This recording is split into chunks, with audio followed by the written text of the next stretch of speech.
practicing back to back, even if it's on a limited basis, is a great sign. But never know. Uh, you still got to wait till game time. I think it's gonna be a game time decision. It's pain tolerance. See where he's at. Adrenaline rush. Expect he's going to play. I would, but I could be wrong on this. So since I don't know the actual injury, each day he got better. With the gimpiness. So this is a tough call. It's gonna go all the way. And I don't question Tannehill's toughness or anything like that. He's a tough guy. He played with a torn ACL when he was in Miami, so I don't think we should be going down that road. But I think it's just going to still go. I think this time he has a legitimate shot. The big question to me is, could we afford to let him miss another game? Could we? And especially with a short week going on Thursday. Yep. So I would probably keep that in mind. Especially since it's not a high-potent offense, I feel a lot more comfortable Big Jeff was playing. So I don't know. You just can't lose games, but you could say, and this is still Conference AFC. Mm-hmm. So you got to have all men on deck. This is a tough call. Because they got to get this game, but Denver's defense is good. Their offense is not so good. We should win this game. It may be a close one just because both teams aren't putting up a lot of points and their defenses are good, but I don't know. I think Tannehill's, we got to find a way. Thursday's a short week, so that's the curveball for me. And if he wasn't going to play, to me, Malik Willis should have got all the reps. He should have got all. He's got to get as many reps as possible. Because some of those reps you can't duplicate even in games because they may not have them. So. Even if they know behind the scenes, and I don't know, even if they know behind the scenes, okay, Tannehill, as long as you don't have a setback between now and tomorrow, as long as everything goes okay in the walkthrough, you're going to be good to go. Would you still consider having, because the Broncos are great against the pass, not so good against the rush, would you consider putting something in for Malik, a package, or that he would have a handful of plays, or would you consider doing that just to give Tannehill, instead of him playing, I don't know, they only play 40-something plays usually on offense. Would you consider putting just something in for Malik, some different packages? I don't know if I'm doing that this game just because I don't know the status of Tannehill. Like, if I'm assuming he's going to play, that doesn't mean he's going to play throughout the entire game. Mm-hmm. Still an ankle. I got to prepare that he may not finish.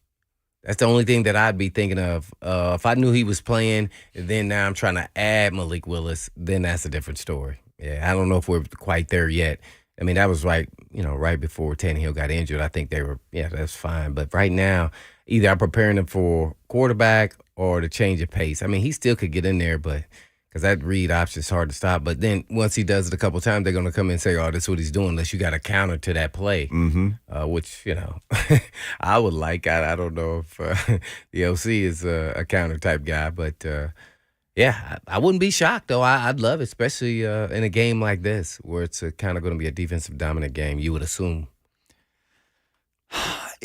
If they trusted his passing a little bit more, and I know the Falcons were just hot garbage last night. I don't know how much of the Thursday night game you saw, but at its best, if a quarterback is functioning at the right level, and again, the Falcons really struggled last night, but that run-pass option where you pull it and throw like up the train tracks, right, down the seam. Yes. They were able to do that some early, and then the Falcons just completely fell apart. But I thought you just have to respect the run so much of the RPO with Malik. Well, if he could pull it out and, Right, well, that's the counter. But, Tannehill does that. Yeah. But, got to have it in your repertoire, that's for sure. So we shall see. Man, this is a tough one here for me. There's a part of me I want I want to see Malik Willis continue to see if he can grow and develop in whatever form that is. Before we saw him run, and now we've seen him do the read option, and now we've seen him make some back shoulder throws. Have we seen him go really through his progression and really dump it off or hit that dig across the middle? I haven't seen him throw very much on the inside. Mm-hmm. We see him throw a nice fade route. So we're building. There's a lot more pieces to it. He wants to get him a little more comfortable. So I like to see a little bit more, and I think this is a game where possibly you could do that. Now, their pass defense, the Broncos' pass defense is really good, especially Surtain. Surtain probably is a number one corner in this league. When you watch him, he is fantastic, man. He's He's an incredible player. He's even better than his dad, who was a Pro Bowl player. Oh, yeah. Number one against the pass. Denver Broncos. Number one. Number two in total defense. Number 21 against the rush, though. Number 21 against the rush. Number 27 rushing yards per play. They're averaging about 5 yards per carry. So that means we're just going to run the ball. That's what I'm saying. This is a game that can happen. So, I mean, how much are you utilizing Tannehill and you giving him one more week? Now he's practice.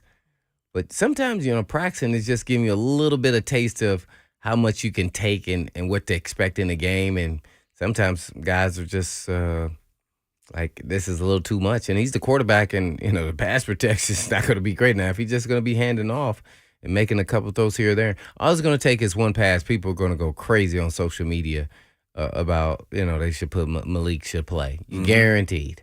So you danged if you do, if you don't, so it's just one of those deals. I think a lot of players get conflicted. I know I used to. Like, dang, is it better for the backup to play? I think he's healthier than me. And, injured me is not as good as a healthy, backup. Mm-hmm. And it's a tough call for players. What percentage of yourself would you say this percentage of me is better than, I don't know, Perry Phoenix or whoever was behind you at the time? Did you have a cutoff? No, not really. It was more, for me, it was about if I can run. If I can run, I'm fine.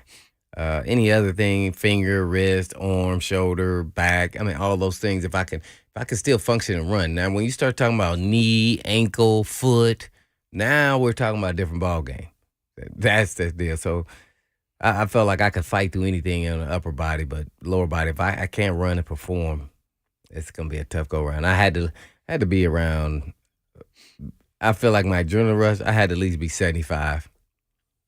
75. With adrenaline rush, I probably felt like I was 90. And the tour dog. Well, even if the legs work, you were still the hit man. So whatever you were taking to hit people with, if that was broken, messed up, I bet you had to grit your teeth a few times on that. Yeah. Well, I didn't practice for 6 or 7 weeks. I got the lateral meniscus scope. So I played 6 weeks without even practicing. Yeah, that was that was crazy. Let's check in with Rob in Nashville. You want to jump in on the Mark Spain Real Estate Hotline? We got time to take calls in this first hour of the show for sure. Rob in Nashville, how do you see this thing playing out on Sunday, Rob? Well, I got a few reasons why I think Tannehill shouldn't play in this game, and the first reason is Tannehill, of course, we know he's a little injured, and the second reason, why would a coach to a game that don't mean that much let him start with a defense like the Broncos and take that chance on the Broncos sabotaging their chances on possibly making it to the playoffs.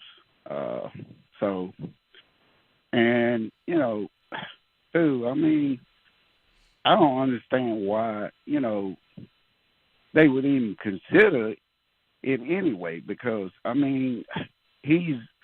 him and Derrick Henry is like the two pieces of the team.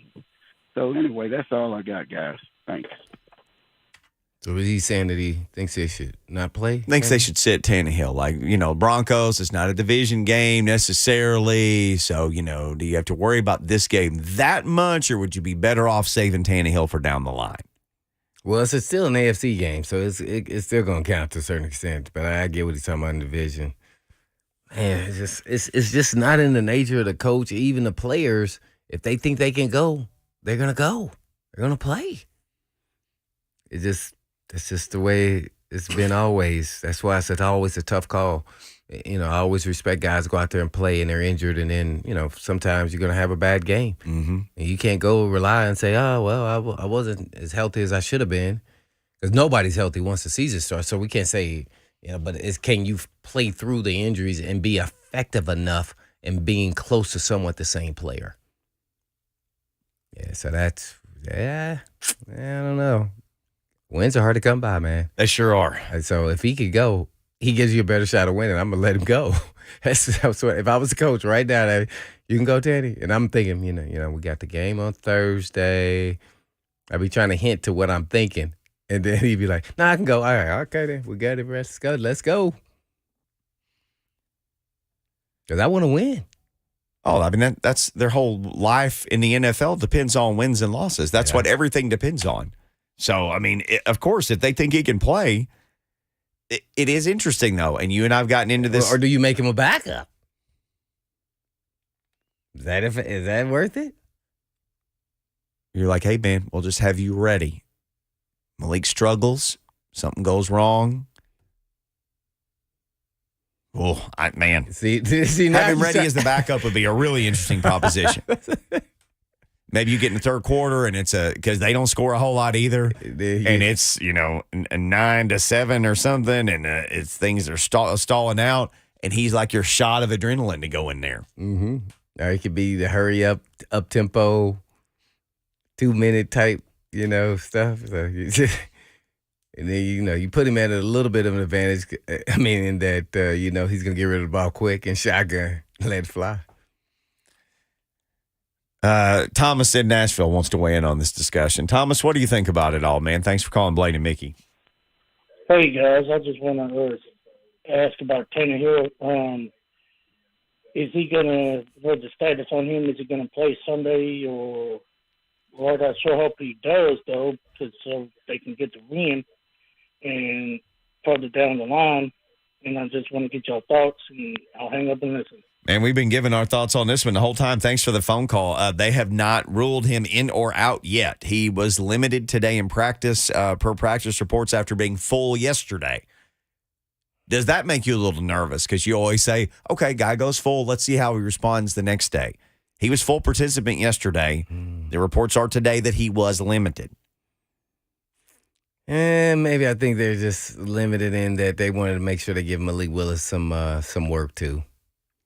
So don't push it too far. We like where we're at. Let's see where we go, and let's put these things up the reps, and then let's just keep moving. And that way, whatever way we go, everybody's gotten some form of reps throughout the week. Big time reps. So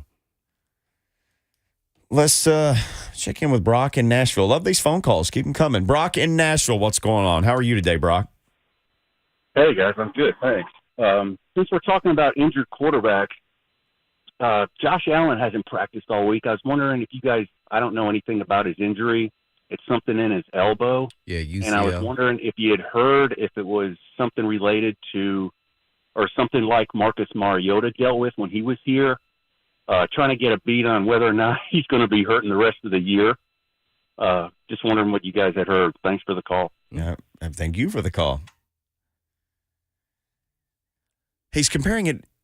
Do we think it was similar to what Marcus had? Well, I was just going to describe what he actually has. He says it's a UCL. UCL, yeah. Elbow. Some injury that he had, I think, his rookie year maybe, or something where he's had it before. He's had it before. And he missed, I think, a couple games. So I'm assuming, I think he's already been ruled out, McDermott, on Josh Allen. So, I'm thinking they're trying to take this thing really slow and listen to all the doctors that they've had report on this and reading it, really, the transcripts. I think they're going to try to take it slow and make sure that he can heal through it in maybe a couple weeks, but at worst case scenario, like a 4-week window to see how it responds. That's why they haven't come back with telling us any test results or anything like that. I don't know much about elbows, but, I know a lot of pitchers with the UCL that get the surgery, but I think you can get away with throwing the football depending on how bad it is around the tendon. So I think he's going to be okay, but boy, it's a tricky deal because he was shaking like his nerves and everything else, like he got hit, like he got his funny bone hit or something. That's a tough injury. That's one you can't call. I'm anxious to see when he starts practicing what happens. But I think for sure he's out this week and possibly the next week, and that can change the whole AFC. Like, I think we don't match up well with them. I'd play Kansas City all day. And that sounds crazy to say, but that could change the whole AFC. Man. I think the Titans are going to be well in the mix just for their style and what they're doing against some of these, top tier AFC teams. Then, got the Ravens and the Jets and Dolphins and man. Well, for people who wonder about like how important the UCL is, Tommy John surgery is basically in baseball. That's fixing the UCL when it's torn. Now, obviously, his isn't torn, but literally, Tommy John surgery was named after the pitcher Tommy John. UCL reconstructive surgery. So now that's when it's completely gone. They take a tendon from somewhere else in your body and make you a UCL out of it. Mm-hmm. So obviously that's not what he's had to deal with. Let's get one more phone call. Bill in Lebanon. Bill, thank you for calling Blaine and Mickey. Thank you. Hey, my opinion. This is my opinion. You cannot play Willis if Tannehill's healthy. You got to play Tannehill. The Chiefs made Willis look bad. Imagine what the Broncos D is going to do. You lose the game, you go to 5-4. Granted, you're in the worst division in football, but you still have to win the game. If Tannehill's got to play. That's just my opinion. Yeah. Well, I mean, I certainly think if he's healthy, he'll play. So that's what the wait and see is. Now, I know we've talked about this before because I've said, gosh, they're going to have to watch this guy. Or they're going to have to. And you say, no, if you're playing, then you play. If you're playing, then they don't watch out for nothing. Then you just say, you good? Okay, then go run what we do, right? I mean, that's because we were talking about something before a game, and I was talking about a player, and I said, well, maybe they can work around that. They said, there ain't no workaround. Hey, man, you good? Okay, then go do what you do, right? Yeah, that's it. Yeah, if not, then we I play the other guy. Yeah, it just make it that simple. Yeah, it's funny, you know. Sometimes guys can limp around and maybe use them as a decoy, especially if you got a super talented player. Let's say if it's your tight end or something, they're gonna double him like Kelsey, like we were doing. And then you got a guy injured, and you say, okay, well, we're gonna double him anyway, and we can get by. So if you play, we're gonna keep with this game plan as though you or whoever else is gonna play can still work. So yeah, that's the part that I think a lot of people, especially fans, and I get it. Really don't care. All they care about is results, and that's what the coaches want. So if you can go, you go. That's it. And nobody knows that you gimped up and limping. And I remember I was trying to ask Samari Road to hey man, we need you this week. He said, oh man, I'm only 70%. His ankle sprain. Mm-hmm. He said, you watch this. You guard T.O. on 70% ankle. Yeah, no thanks.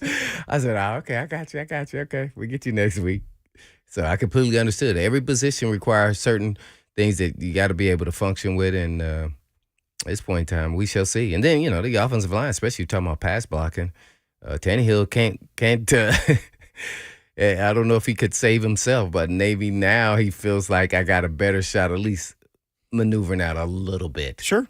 And that's part of him playing is he said it, the ability to protect myself. And I'm going to tell you one thing that's real dangerous here with any player at any position, playing injured. It can hurt your confidence as a player because you can't do the things you're trying to do out there and you can, and it's just not happening. And then even after you finally get over the injury and you come back, one little slip up, it can just kind of tweak you a little bit. Some guys get really tweaked with trying to play with an injury because they can't perform at the level that they thought they could, even with the injury. So, yeah, that can happen. Like, let's say a receiver and you got a knee issue or Achilles issue, or ankle, or calf, or whatever, and all of a sudden you have the dropsies because you're worried about the pain and everything else, and you're still trying to concentrate and you drop the ball. Well, then when the injury's over and you're healthy, you still having the drop. So then you start having a little – man, I got to make sure I continue to concentrate looking the ball in. It doesn't become natural and fluid. So that can happen, too, through an injury. Mm-hmm. I've seen it happen to some really good players. The Broncos do have some really good players. So when we come back, I want to share this. A really, really good Broncos scoring stat and a really, really bad for the Titans. Broncos stat that is related to scoring. One good, one bad. We'll share them all next. Blaine and Mickey.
Blaine and Mickey, 104.5 The Zone. Happy Friday to you.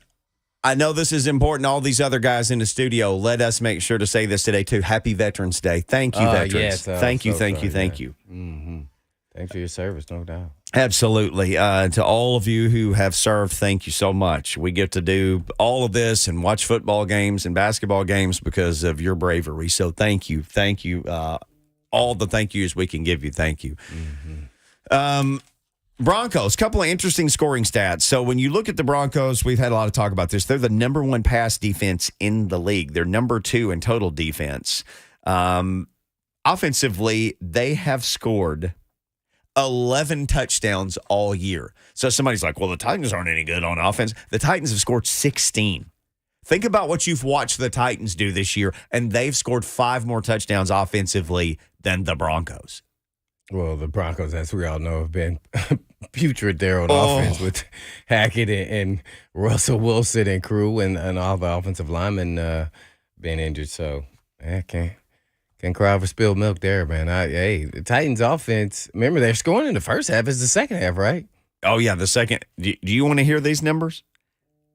They scored 3 second-half points against the Chiefs. They scored 10 against the Texans. That's the best they've done. And that was with Malik. They scored 10 in the second half against the Texans. I didn't even say I would give these awful stats. I got the Broncos stats coming up. Their other second halves, 7, 0, 0, 0, 7, and 6. That's so 3, 10, 7, 0, 0, 0, 7, and 6. That's their second half point outputs for the year. Man. They got 1 first down after, 5 minutes and change to go in the second quarter, because you brought that up this week.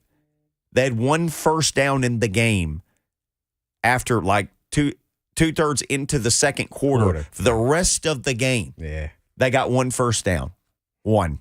And I would be able to the league scoring is down. But not the way like that. The Titans at. Not where they're at. Oh. They in the 18 range, man. That 18 range it's not down that much. So, and I can't say the defenses. Maybe the approach is a little bit different from defenses, and maybe some of these living legend GOAT Hall of Fame players are, maybe their skill sets is dropping down. Oh, some of those guys do appear to have their skill sets dropping down. All right, here's your stats. You ready for this, Lucas? So good news, bad news. You want the good stat Broncos scoring or the bad stat Broncos scoring first? You want your dessert first? Yes, dessert first. Okay, all right. Mr. Cooking Photos on Instagram, Lucas Panzica. The Broncos offense has scored more than 16 points only 2 times all year. They've only scored more than 16 twice. That's the good stat. They scored 21 against the Jags in their game, 2 weeks ago, because they're coming off a bye week. They scored 3 of their 11 touchdowns in that game against the Jaguars. Here's the bad stat, though, that involves them in scoring. Their defense has allowed more than 19 points just 1 time. If you were most teams, I think this would worry you. But the Titans don't score 20 points anyway. And the Broncos are number 1 pass defense. Who cares? What does it even matter? They don't want to throw it. We're gonna catch them off guard, man. Oh, we're gonna catch them off if guard. they complete 6 passes, they'd be catching them off guard. Yeah, they completed 6 last week. 7. They're gonna catch them sleeping. They're gonna go watch the last 2 games and go, they don't throw the ball. That's what they're gonna say. And guess what? Some players are gonna do. Yep, they don't throw the ball. Guess who those players may be? Could be the secondary. Yep, they don't throw the ball, and then you throw the ball, and then they're not ready. They're not on top of their game. You can catch them sleeping. So you just never know. I suspect that won't happen, but you just never know. Some guys kind of relax, say, man, they've thrown the ball 20 times in 2 games. They don't throw the ball. Yeah, I just make sure you tackle Derrick Henry. If not, he going to run up my back because I'm not going to go tackle him. And it's worse for the Broncos because they give their guy like $240 million. Yeah. They remember, if you missed the show yesterday, we had on Chad Brown, who covers them. What did he say? They can't even dream of cutting him until 2025, no matter what. Because of their dead cap couldn't do it. It would be too dead and too capped. It would cap them to death. You ever talking about capping people over there, man? Russell Wilson's capping people, man. The Broncos would be capped. I mean, he would put a cap in their cap. Oh man. All right, I'm going to look this up. Russell Wilson's dead cap. Let's tell you what it is. It's 90 million. His dead cap hit for 2023.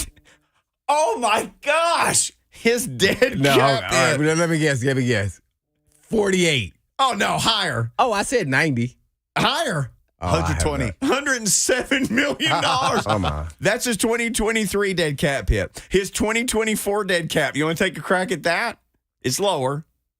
I'm going to go back to my 40. 82. 85. His 2025 dead cap hit. You want to take a crack at that?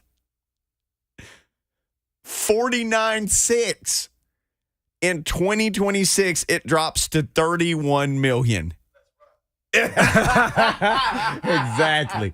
Let's ride. I feel like, how could you not have mic dropped that on the way to break? All right, let's take a break after that. Who is playing? Who do we know that's not playing? We got all that for you when we come back. Let's ride.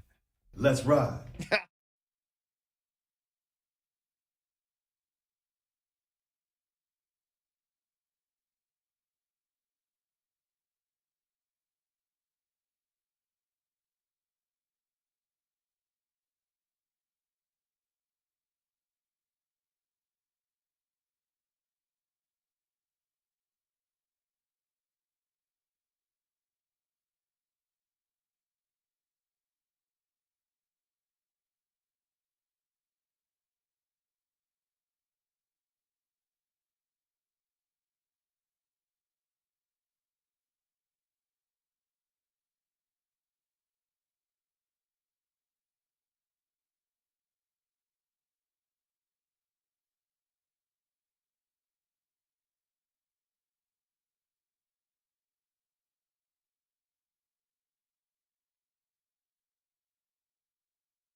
Let's do this, Blaine and Mickey, second hour on Friday. If you're just tuning in, I know what you're tuning in for. You just want to hang out with us. No, I'm kidding. I know what you're tuning in for. You want to know who's going to play and who's not going to play for the Titans. If you're sitting down, sit down. If you're in the car sitting down, I would say buckle up because here's who has been ruled out. Simmons, yep, that guy. Hooker, again.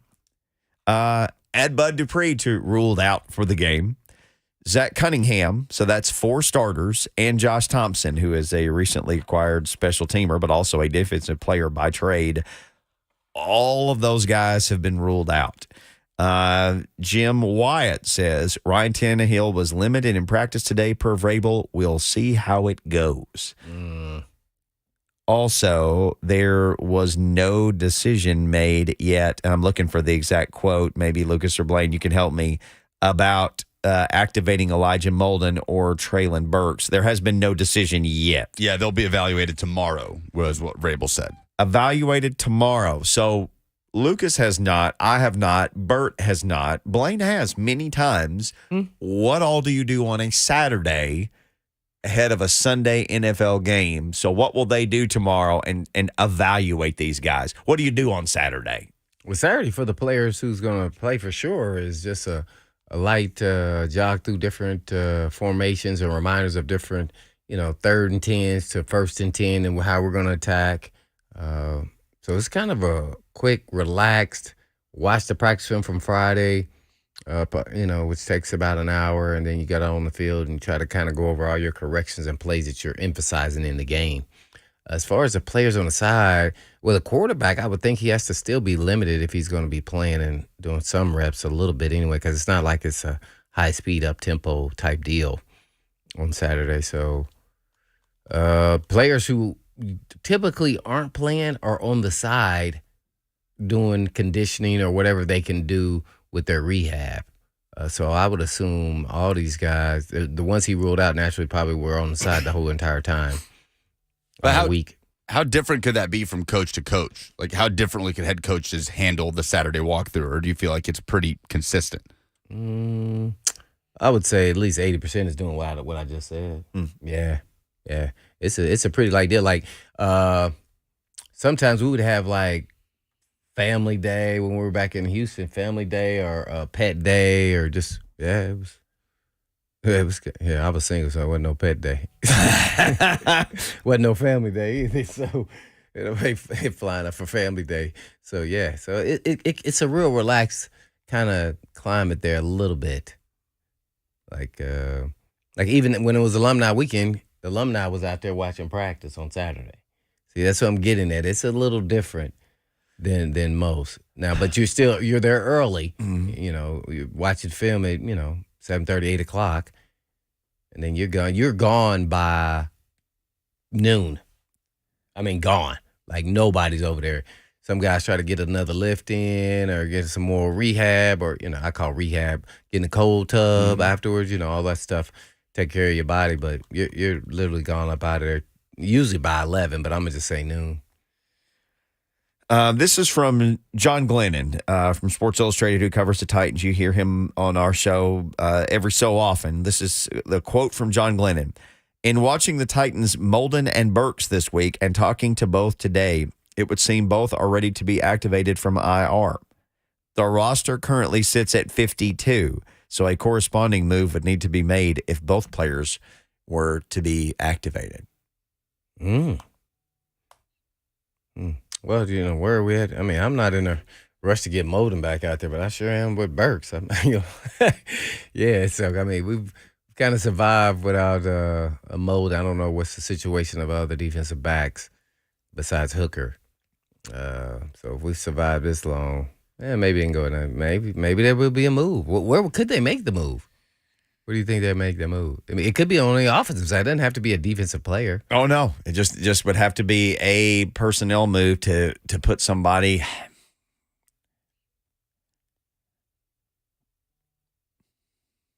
mean, to put somebody on the practice squad, you have to cut them or waive them. So anybody they wanted to pass to the practice squad, they'd have to cut, or say Thompson, this backup defensive back who plays. maybe they say, hey, man, this injury looks like it'd be a 4-week injury. We'll have to put you on IR. Well, if you do that, then bingo, you can put somebody right up. Got you. So there's different ways you could do it. But, if you're looking at Big Jeff, you're like, hey, man, you're probably not going to miss another game. So we're going to try to live through Denver without you. And Bud Dupree, you've already missed some games. So hopefully this hip thing gets solved. And, how bad is that Cunningham's elbow? Would it be bad enough to put him on IR? So, there are ways you could do it. But if you were just going to cut somebody, then somebody else could obviously claim them. Of course, if you put them on IR or if you put them on your practice squad, somebody can get them off there. We've seen them lose guys there as well. Alex says in the Zone TV chat, adios, Cody Hollister. Nope. Come on, man. He does bring a point, though. Oh, well, you can make it a spot for Burks. If you get Burks back, does the receiver have to go? Because I feel reasonably sure you could probably cut Cody Hollister and put him back on your practice squad. Well, see, this is the part that we don't know. How confident are you that Burks is going to be fine and won't have any hiccups? Right, because you need as far as his injury. Because we keep talking about this with Tannehill. Well, same for Burks. Thursday night. So you're going to get on an airplane, Wednesday? And fly to Appleton, Wisconsin, where you guys stay when you play Green Bay? Is that where we stay? Yeah. Appleton. I think that's right. Green Bay is like the size of Murfreesboro, so I think they moved you guys. For people who've never been to Green Bay. We stay like a 45 minutes away. Yeah, I think that's Appleton. Yeah, it was like, oh, man, we got to drive again? Oh, wow. Because of the location of the stadium. Yeah. For people who don't know, Green Bay would be essentially like if there was an NFL team in Murfreesboro. It's hard to put into words if you've never seen it, what that's like. You're just driving down the interstate, and you see this Murfreesboro-sized town, and there's an exit that says stadium. And then right in the middle of a neighborhood is their stadium. It's in the middle. You park in some guy's yard. People charging people to park in their yard and everything. It's crazy. It's definitely different. Nothing like what you would imagine when you see, the stadium on TV. Lambeau, man. It's dropped right in the middle of a neighborhood. Yeah, the fact that in the modern NFL, that there's a city the size of Green Bay that has a team in it is one of the more remarkable things in all of professional sports. I saw this because we're talking about Burks. Can Burks make it back? I saw Teron Davenport tweeted this earlier this week. Against Kansas City, the Titans pass catchers averaged 1.53 yards of separation on 11 targets, he says.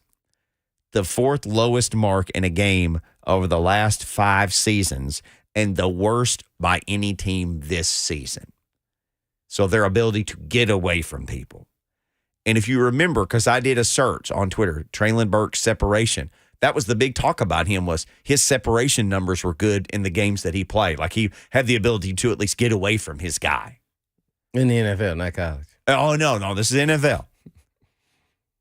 So, that's just one of his traits. Breaking tackles. He's a younger version of what A.J. Brown was. So we'll see if that continues. I think they could.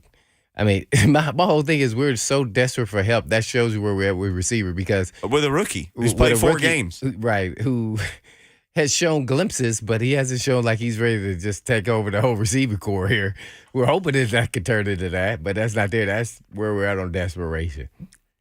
We're going to find out there's a lot of mechanism to go into from pass protection to the quarterback to the receivers. Everybody's part of the problem here, throwing the football. Didn't look like that with Tannehill, did it? Nope. And just think we were all making fun. Oh, yeah, he goes, 13 for, 20 or whatever it is. And solid game. No turnovers. If he goes 13 for 20 against Kansas City, they would have won that game. If Tannehill started and went 13 for 20, it would have been a different story. Mm-hmm. He's doing what they're asking him to do. Like you always say, the system is the system. It's not going to change. Nah.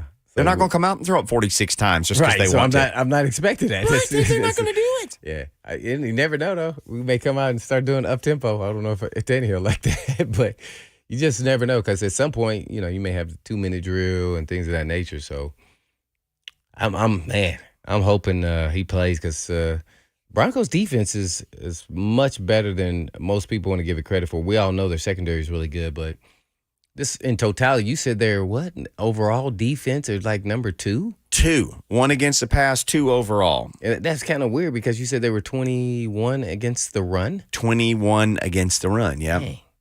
Which tells you how good they are against the pass to offset the run number. Right. And people have kind of run it down their throat recently. Yeah. So- Yeah, I did this show, but yeah, they had 3 games, right? I think Josh Jacobs 178 or something. ETN got them last week or 2 weeks ago before their break. Yeah, so and then they're coming off a bye, so they may have some fresh legs too. So hopefully their pass rush won't, with the trading of a Chubb and then this Browning kid maybe not playing. That's going to affect their pass rush. But if you got great cover guys, I guess you don't matter. Well, you only need 4 of them. Whatever Willis or Tannehill got to move around back there. They're about to somebody eventually get open. That's just impossible. Yeah, what Blaine alluded to, Baron Browning not seen practicing today in Denver. He or Andrew Beck, who's a fullback / tight end, and KJ Hamler, a receiver. I think he hurt his hamstring in practice. Titans fans are always mad about all the injuries. Like, what's wrong with strength and conditioning? Go and search Bronco hamstrings and see what's going on there. They have an epidemic of hamstrings, they're saying. What? Oh, they're mad. Their fans are big mad about hamstrings. Like, another hamstring for Hamler? What? Yeah, because he did that his rookie year and even second year, and he's kind of their fast guy. He's the Penn State kid that I kind of follow his career. He did a good job. He's one of your smaller guys, so that was why we studied him. He was one of the, the 5'10", is quick, fast guy, run routes. And he's just kind of had an injury-prone career already in his first 3 years. Did he tear his ACL or did he had a major injury or maybe he tore his hamstring off the bone or something? No. He was out for a little bit his rookie year. Lucas says yes, ACL. Yeah, I know, yeah. Oh, Robert in there just dropping the Robert. knowledge of the Broncos. Look, he's so calm back there. Yeah, it's Friday. I'm in that mood.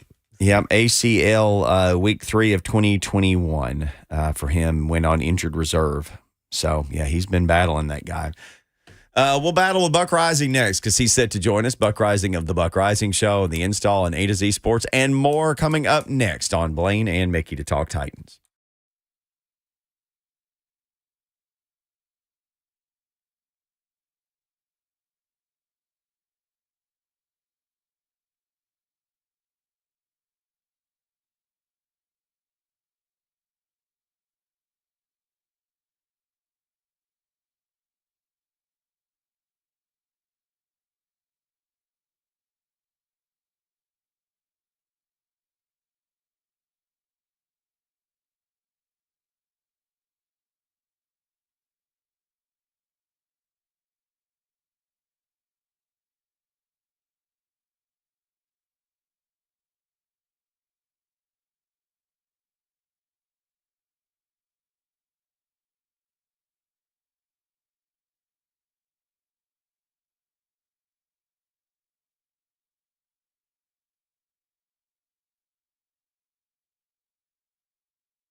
Blaine and Mickey, 104.5 The Zone. Buck Reising, who was late for his own show today, will be late for this show.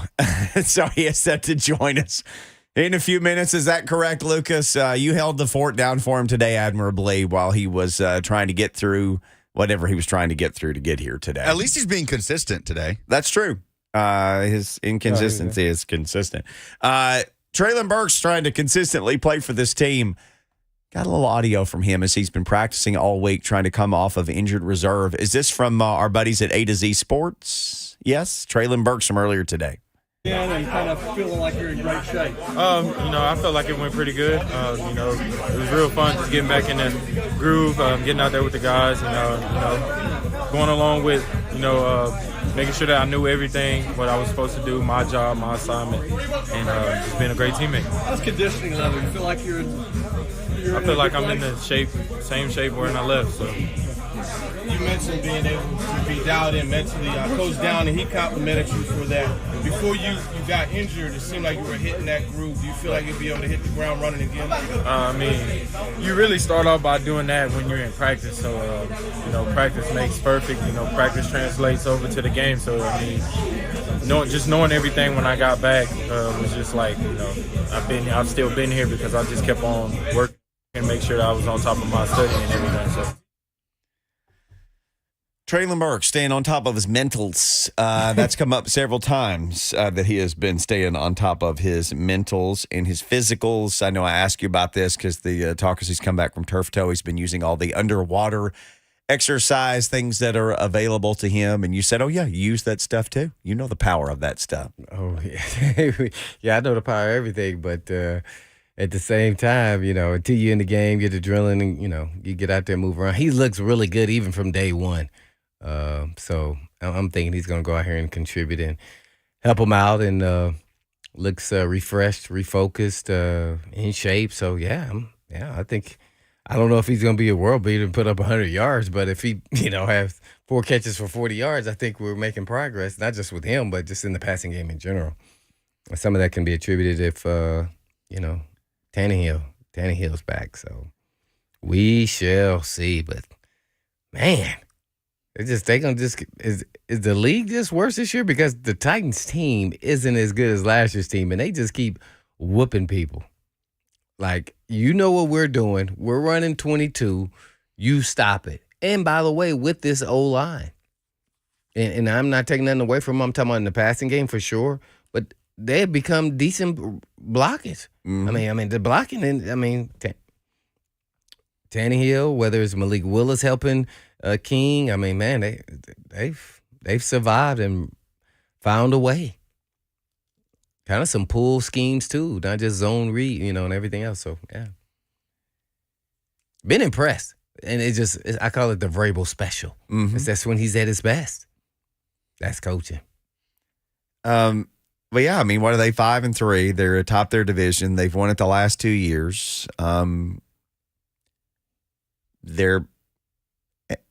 A.J. Brown is not walking through this door. He's somewhere else now. No big playmakers. Robert Woods is essentially on 1 leg and a half because he's coming off knee surgery, and he's your number one. Your number one is playing on a knee that he's still coming back from. Your number two is a wide receiver. Your number 2 wide receiver. And we said this all off season. You can say what you want about but number 1 is Robert Woods, and number 2 is NWI. NWI is 7 catches in 8 games. Mm-hmm. And this team is 5-3 and atop its division. Yeah. And everybody knows what's coming. Yeah. And the dudes from Denver are going to fly here, and they've been watching Derrick Henry film. So everybody on the other side of the ball, they know who's going to get it. No matter even if Ryan Tannehill plays. Yeah. You have to worry about one guy. And here's the thing. That guy can't block for himself. He's 7 yards behind the line of scrimmage to start every play. And everybody has their eyes on him. And there's 2, and we read this stat earlier this week. I love the obscure stat. It's 2 people in the league with 1,000 yards from scrimmage. And one is Tyreek Hill, who's like genetically altered DNA different from everybody else. And then a superhuman running back who gets the ball 7 yards behind the line of scrimmage with everybody trying to get him. And we've been talking about, everybody's getting him. This got put out. Next Gen Stats. 8+ defenders in the box, more than any running back group. Derrick Henry has seen more stacked boxes than any other group of running backs on any team in the NFL on all the snaps they've played. So the list is the Titans 388 because of Derrick. Derrick 362. The next team that's seen the most stacked boxes against their running game is the Atlanta Falcons at 270.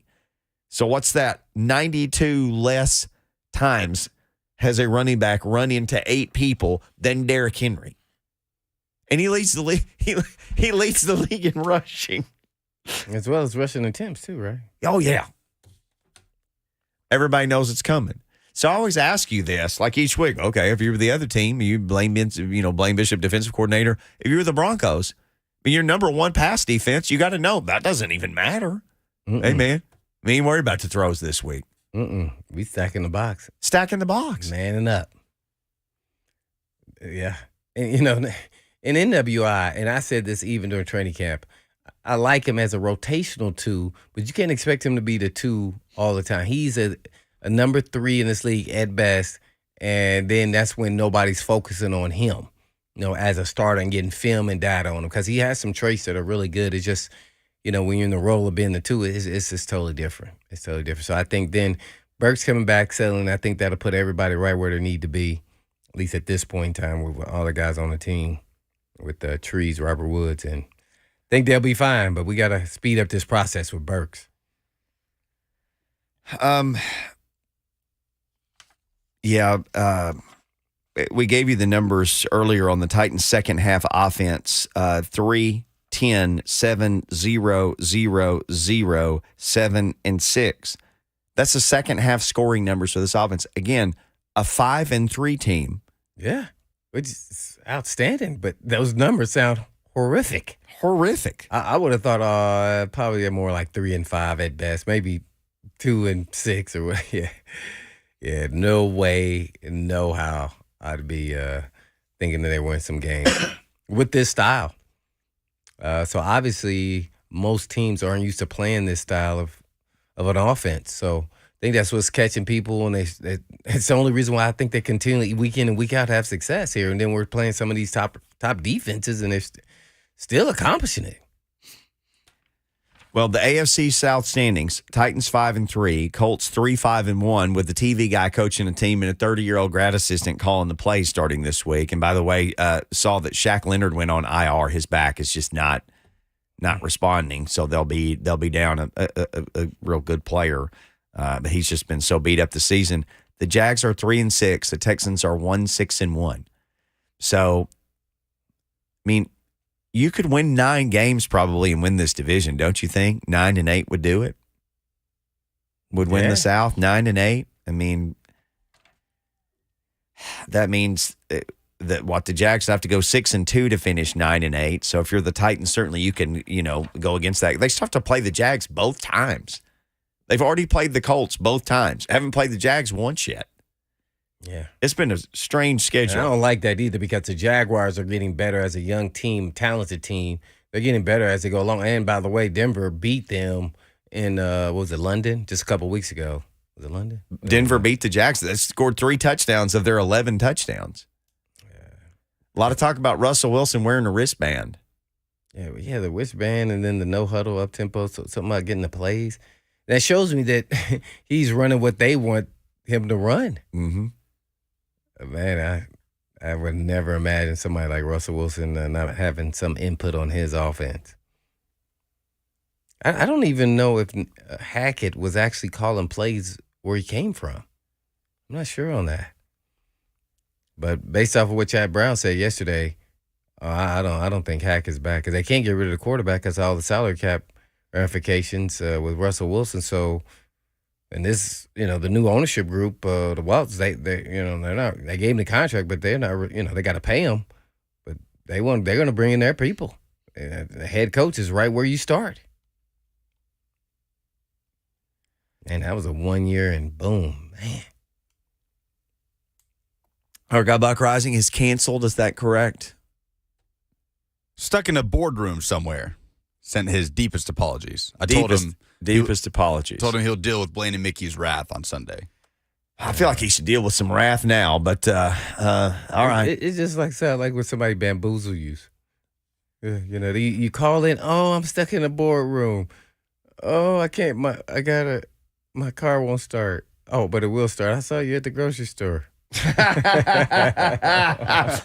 took Metro to the grocery store, right? Yeah. Oh man, it's all good though. Yeah. If you're just joining us, okay, so we will not give Buck Reising to talk Titans, so we'll continue to talk Titans with each other and with you. If you're just joining us, Ryan Tannehill was a full go on Thursday, was limited today. Traylon Burks has practiced all week. Also, Elijah Molden. They have made no determination yet on Ryan Tannehill playing or not, nor have they made a determination, per Mike Vrabel earlier today, if Traylon Burks or Elijah Molden would come off IR. So they have until tomorrow to make that decision. As John Glennon has pointed out, they have one open roster space. If they're going to activate both of those guys, then there would have to be a corresponding move. But the biggest news today, Big Jeff, Amani Hooker, Bud Dupree, Zach Cunningham, and Josh Thompson, who's a DB/special teamer, have all been ruled out. Haven't seen anything definitive from the Broncos yet, but missing practice today. KJ Hamler, Baron Browning, who has turned into a nice-looking outside linebacker for them, and Andrew Beck, who is a hybrid tight end fullback, did not practice today. The loss of Baron Browning would be huge for this team, for whoever's playing quarterback for the Titans, especially knowing they traded Bradley Chubb a couple of weeks ago or a week ago as well at the trade deadline. So that would be a lot of their pass defense that's missing. So as you look at the Titans defense, who do you miss more against Russell Wilson? If you had to say Simmons or Bud Dupree on the outside, is the answer always Simmons just because of how good he is? Especially he would be going against some backups. Yeah, backup center. Yeah. So I would for sure say Big Jeff. He's always gonna be. He's just a special player. Now, which one is probably easier to replace, and at least getting production and push? You're never going to be the same as Jeff, but the outside pass rushers are a dime a dozen. After the starters, there's a little bit of a drop off. Just maybe on talent, maybe not as pass rushers. So I would say it's probably a little easier in the inside than the outside because you're always trying to create pressure, especially in this situation. You got Russell Wilson, who's kind of that 5'11", 6-footish guy. Want to get some push up front in front of his face, and then that pushes him out to the outside pass rushers. So it could have a little bit of effect with both, really. I mean, they work in tandem. When we say Bud Dupree and Big Jeff, I mean, boy, that hurts. Man. And Russell is a different kind of scrambler. This is something we've talked about, just discussing him and his career, not just when we've seen him against the Titans. He's not necessarily a guy who wants to just go and run. He wants to just run around in the pocket till somebody gets open. So, you've got to plaster, and keep covering your man because he's sometimes a hard guy to get to and a hard guy to bring down. His ability to move around in the pocket. Yeah, well, and he's got some guys. He's been missing them. So I'm interested to see if they can continue after a bye week, with some fresh legs a little bit and maybe some tinkering with the offense because they show with the up-tempo, which they did against the Jaguars, that kind of changed. They got into a rhythm, and it really helped them out a lot on the offensive side of the ball. So now how much do you think they're going to do it or not? If I'm them, I'm doing it. I'm starting the game off with it, I tell you that, because they look totally different. So you got to prepare for that. And then Russell Wilson's kind of a special scrambler in my mind because he's always still continuing to looking to throw the football even though he can actually run. He looks really uncomfortable in this offense. It's for whatever reason, he's just not in rhythm and he's off. Timing's off with, the receivers and everything else. So I'm hoping that just continues. And when he got into a rhythm and that no huddle, things started to click for him and it was happening. So, man, I wish they would have waited another game to figure that out. Yeah, and it did look like late in the Jags game they started to figure some things out. And I was kind of like you, and watching the game, it's like, gosh, I'd just like for the Jags to lose another game. And you think, gosh, you don't want the Broncos to get any confidence because the next team they're going to play is the Titans. He's only run 25 times this season. He's run 25 times in 7 games for 113 yards and a touchdown. His last year in Seattle, last year he played 14 games. He ran 43 times. Earlier in his career, he was running 94, 96, 118 for 849, but that was years ago. Mm-hmm. You know, later in his career, like you said, it's just more of a keeping the play alive type of movement for him. But you start thinking about who the Titans have trouble with. Like, they even match up well against Mahomes throwing the ball, but when he ran the ball, that's what got him in the playoffs a few years ago. That's what got him the other night. Literally, his legs beat him. And you think about, okay, last year, who did the Titans have trouble with when they lost those games? Because they hardly lost any games. They lost to Wilson against the Jets because he could break outside and extended some plays and hit some guys deep. You remember who started for the Texans that beat them? It wasn't Watson. It was Tyrod Taylor. And he ran the ball against them. Right. He made plays with his legs. Mm-hmm. So honestly, the gunslinger quarterback, Josh Allen, is the weirdo because he can jump over people and throw over and throw. He's like a sophisticated cyborg who was sent back in time to play quarterback. But most guys do one or the other thing better, unlike him, who has a cannon and can run all over you. It's the dudes who run and extend plays that seem to get this team, seem to be the bugaboo. Well, I tell you one thing. All I can remember is Russell Wilson here when he was with the Seahawks just a couple years ago, doing that one pirouette and spinning around, and they had a heck of a day. But I was amazed at him. He looks nothing like that player now. Yeah, I mean, it's just been 2 years, I think. Man, the years to come together when they played him here when he was a Seahawk, or maybe 3 years. But I made sure I wanted to see that because I just wanted to see him live, and so I think comfort is starting to develop there in this offense. And we want to make sure we keep that down. I don't want them getting any rhythm. You asked Chad Brown, who's former All-Pro, who covers the Broncos now in Denver, how hot is Nathaniel Hackett's seat? And he said, the Walton family owns the team. He said they were watching the stock market one morning, and they said they've made enough money to fire him, like 6 times over just this morning? Yeah. Remember he was telling... He said they owe him $40 million or whatever. Right. He said you don't think they can write him a $40 million check, tell him bye anytime? Yeah, he's definitely on the hot seat. Yeah, that's one to watch because if they gradually start getting better, you're kind of, okay, do we fight through this for one more year and see what we can get? Depends on who's out there, too, and who you think you can get, and that you would like as the new owner and start your, organization on your first hire. And then that first hire can then tell you what they think of Russell Wilson. Because is it the offense and Hackett, or is it Russell Wilson? Well, and as we said earlier, Russell Wilson's not going anywhere. His cap hit is 107 and then 85. And just remember all the 50. people who wanted Russell Wilson, remember? Oh, yeah. Yeah, over Tannehill. Yeah, I don't think they'd be hollering that now. No. Although, as you have pointed out, if you get Russell Wilson, just come in and tell us your offense and let's run it. Mm-hmm. Like you talked about with Peyton Manning. Yeah. Hey, man, can I run my offense if I come here? And you said the answer to that had been no. I was like, what? They told him what? I think it was Palmer was the OC. Oh, was that during the Chris Palmer era? Holy moly. Is that his name, Palmer? Oh, they had him for a minute. Yeah, I think that was the time. I was like, oh, man. I would have hit him with a big old kettlebell. What are you talking about? I would have been like, well, we'll run what you want to run, but we'll implement a little bit of what we do too, right? That's how I would have been talking. Or it would have just been like, yes, sir, we'll run with you. Yeah, we'll run your offense. But did you bring the playbook? Can we see it? Can we see it? Yeah, let's. You want us to go and start passing it out? You ready to sign right here? Can you imagine if he'd come here? Oh, man. Oh, talking about Manning. That would have been a dream. People were. They had a shot. They had a shot. They had him here. He's like, what? I can't remember the OC. But that was, yeah. Yes, sir. We'll run your offense. Absolutely. We'll run your offense. We'll run our offense for one more play because we got one more segment left. Blaine and Mickey, we will wrap things up. We will call our shot next. You got a shot you want to call? 615-737-1045. How you feeling about the Vols in Mizzou? How you feeling about the Titans and the Broncos? How you feeling about any other games? You got another shot that you want to call. Do you feel like Tannehill's going to play or not going to play? Traylon Burks.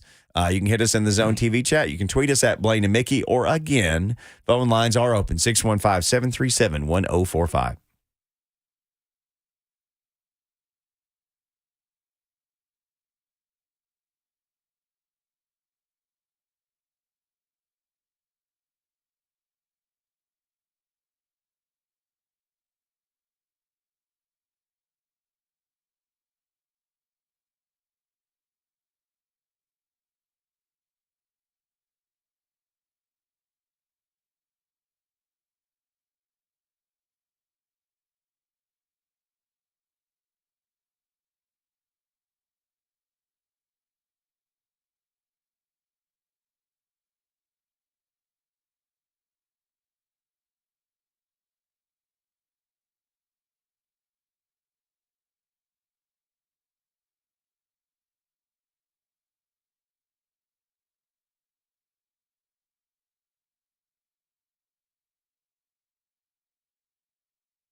Blaine and Mickey, 104.5, The Zone.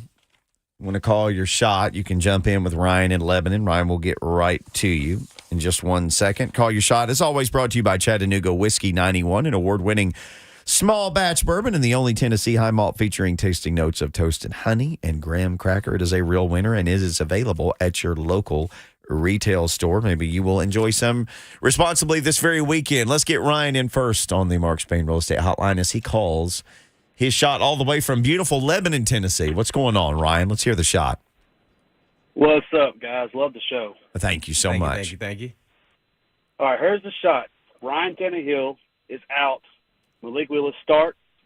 We win the game, or the Titans win the game 17-3. That's my shot. 17-3. Boy, that 17-3. I mean, that'd be right in line of what they've been scoring. Be right in line more if they scored all 17 in the first half. Based off of all the sets that's been going around. But if it was 17-3, like, you could actually breathe some in the maybe. But they've been playing these games where you don't breathe. 17-10. I mean, it's 3-10, and they scored the last one at the end. That's more like it. Right. That's more like it. Like the defense makes a play and gets the ball on the 15-yard line, and Derrick Henry runs wild king or king cat and scores one from there. Lucas Panzica, I know you've got a shot to call. Lonzo, by the way, says Mississippi State versus Georgia, a Bulldog mascot team, we will win. No, a Bulldog mascot team will win. He says it's Bulldogs versus Bulldogs. Lonzo, you rascal. He did say Titans by 10. Oh, Titans by 10. Yeah, I'll go Titans win. We haven't talked about it a lot this week, but also all the game management issues the Broncos have had this year with Nathaniel Hackett. That was a big storyline, especially early. Mike Vrabel, I think, could just coach circles around Nathaniel Hackett on Sunday, and I think Ryan Tannehill plays. So I'm going to go Titans win. I'm not going to throw out a score. I will say Titans win. By the way, tonight, high school football. I don't know if either of you guys have a high school football shot, but it is round number 2 of the postseason. And 104.5 The Zone is going to be at Beach High School. Beach is hosting Smyrna in 6A.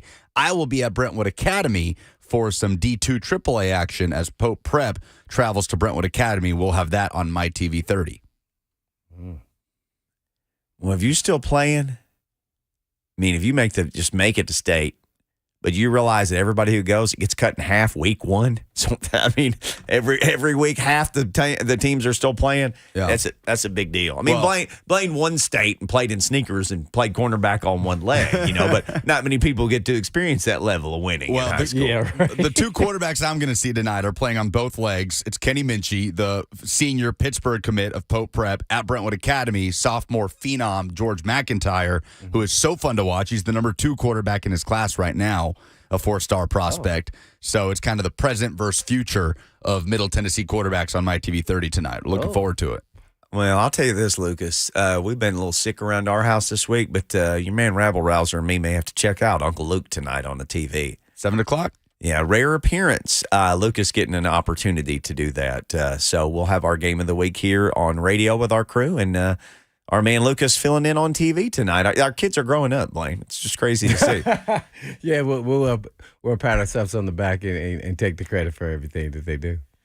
100%. Our mentoring. We know. That's what I mean. Our mentoring is put these young people in great positions. Our mentoring. What would they do without us? Will and Ramon have the radio call, by the way, over at Beach. Oh, Ramon hanging out with Will tonight. Well, that'll be fun. Ramon could basically walk to Beach from his house. He should do that. Blaine Bishop, time to call your shot. Mi amigo, what you got? The Tennessee Vols win in a landslide. Oh. Yes, I know. I don't know what their favorite by. 20 and a half. 20 and a half. Oh, yeah, that's about where I'm at. I'm about 20. Yeah, 2021. And they will be in the Final Four college football playoff, and will make it in this next week and then be in it all the way through. So that means TCU's got to lose. TCU plays Texas. Yep. 6:30 on Saturday. I will say this. If you're the Vols, you need to have like the beauty contest games now. Like you need to just kick the snot out of people. After what happened in Georgia, you need to just go and just blast people for these last 3 games. Yeah, which is Mizzou, South Carolina, and Vandy. Yep. So Mizzou you know what Mizzou is in total defense? Do you know what they're ranked? They're probably up there. I mean, they've put up They some got a good good D-line. numbers. 14 In the country. in the country. Wow. 14 in the country in total defense. Now, they've played some teams that have struggled to score this year, but, I mean, they just extended their defensive coordinator for a reason. They're putting up good numbers there. Blake Baker, former Arkansas State assistant coach. Oh, my goodness. He is. I'm sorry. Oh, you're right. I mean, the Arkansas State coaching tree continues. Blake Yeah, Baker. the coaching tree. Everybody, what it tells me is everybody use you guys as a stepping stone. Well, we like that, especially when they use us as a good stepping what you stone. want. Things aren't going so good now. That is true. This is true. Some are stepping like they're stoned as they coach over there now. I keep trying to call a shot. Thank you. I keep trying to call a shot for Traylon Burks. I feel like he's going to play. He looks like a guy who's going to play. And I'm like, I want to call a shot like he catches 4 balls for, 75 yards or something. But I don't know if they'll throw it 4 times in the game. Even with Tannehill, you don't think they'll Yeah, they will. All right, I'll do it. Traylon Burks, 4 catches in the game I'm just going to go with 4 catches. 4 for 50 or more yards. How about that? That's a nice elaborate shot. All right, Buck, enjoy your boardroom meeting. Sorry you missed us. 3HL's coming up next, and us and Buck, if he shows, will be with you. Lee Company Countdown to Kickoff on Sunday morning. That should be the name, Us and Buck. If he shows, in parentheses. But we got to go. But in the meantime, In between time, peace.